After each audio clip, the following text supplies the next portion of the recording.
Hello, and welcome to the Scoop podcast. We'll be talking about the dietary differences of a weightlifter compared to an endurance athlete. We'll be focusing mainly on protein and its importance in the diet, and how does the amount of protein we consume affect us. In this presentation, we'll be talking about foods, macronutrients, micronutrients, endurance athletes and weightlifters. Most importantly, we'll be talking about proteins. Why do we need proteins, and how does our body use the protein?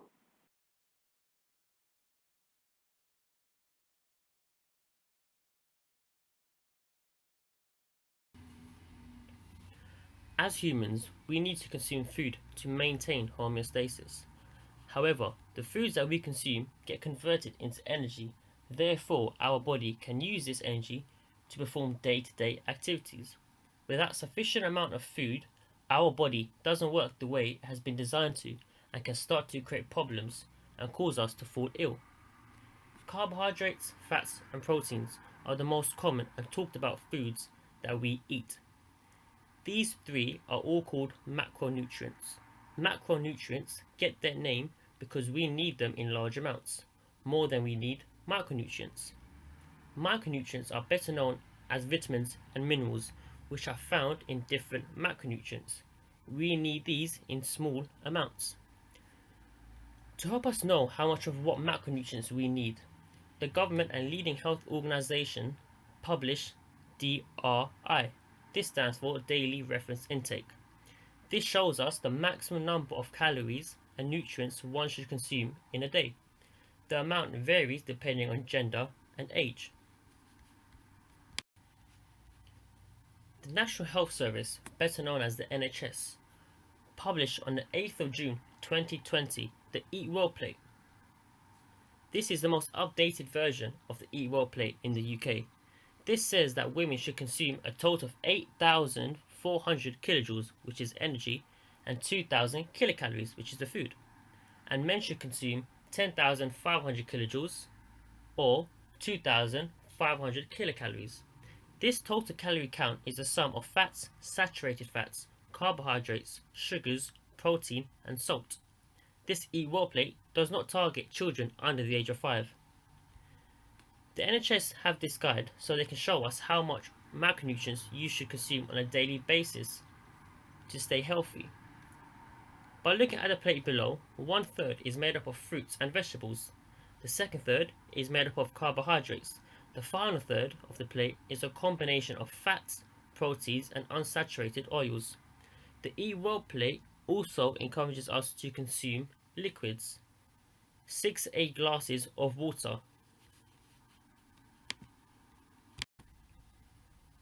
Our bodies use protein to allow us to stay healthy and work the way that we are meant to.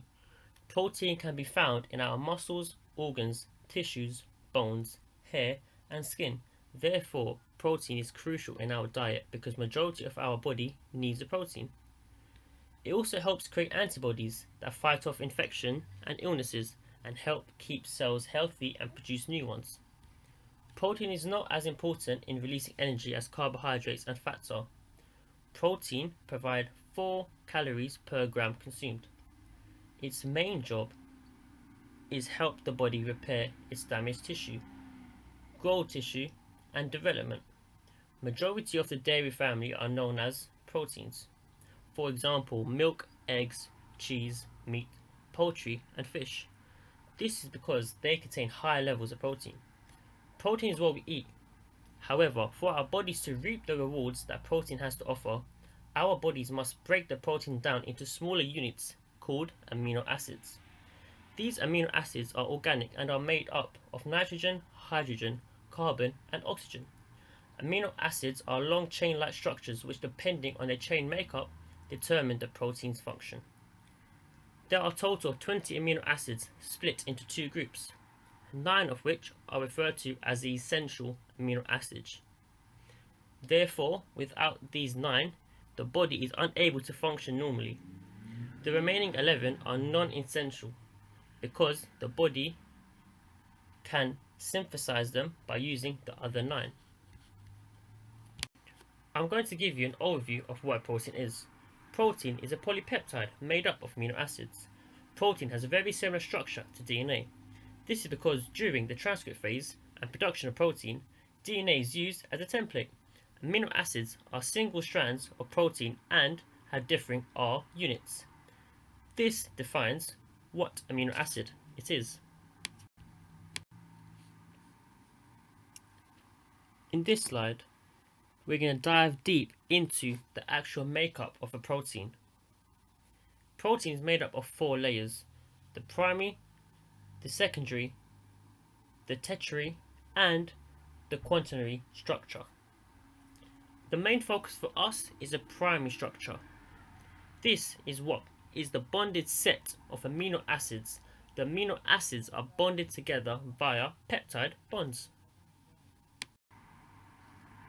In this image on the screen in front of you, you can see all the different areas in the body in which amino acids are used within the body. The areas we are going to focus on are the muscle, which we use for growth and repair, hormone production, alongside enzyme production.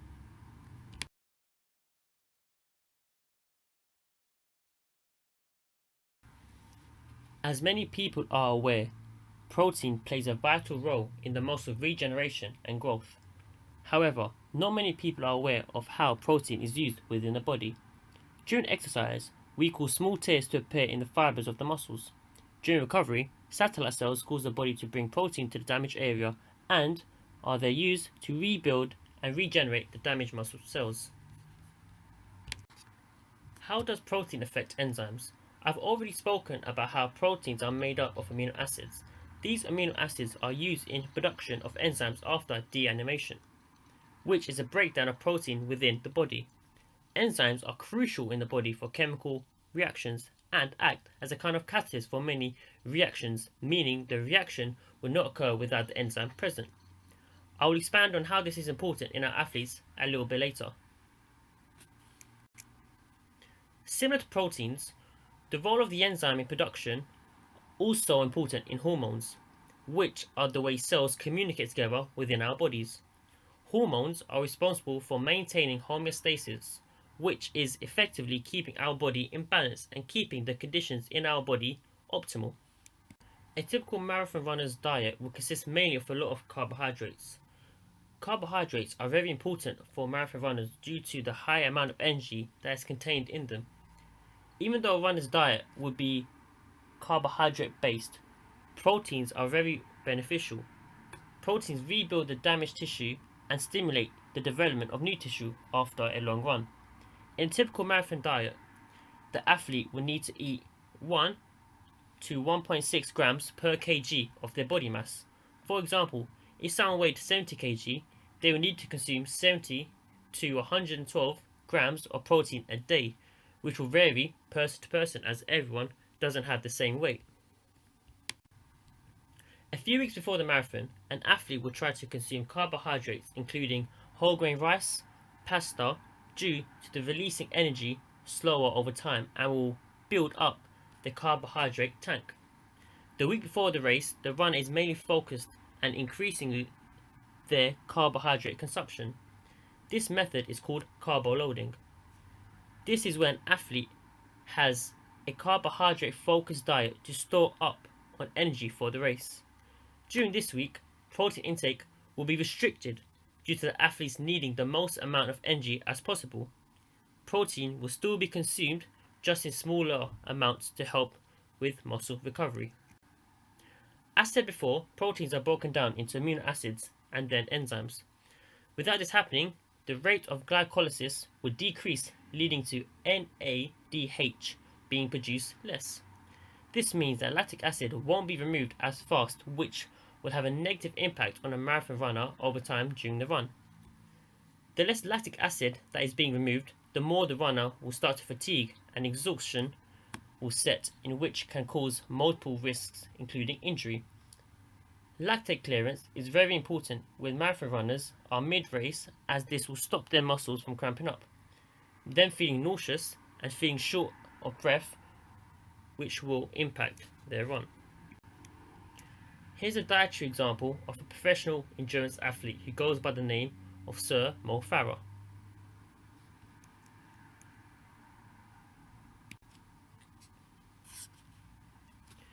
Leading up to the 2019 London Marathon.